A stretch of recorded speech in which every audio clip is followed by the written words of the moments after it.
Hey, what's going on, ladies and gentlemen? And as you can see here, we have Ravecoin or RVN.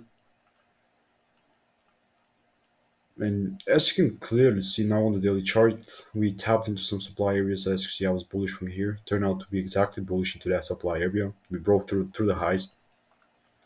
I'm going to show you the proof actually. Let me show you the proof of the video.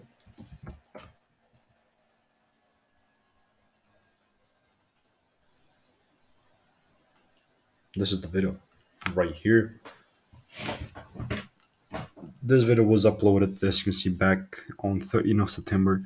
Actually, I'm going to show you another video just before that one. This is it. Again, as you can see, we were absolutely correct from here, being bullish from this point at 51 cent. We were correct about this 50% gain, but then we tapped into the supply area. And now, more likely than not, what are we gonna be doing? Going for more likely than not to the lows right here. So this is just my own opinion, obviously, not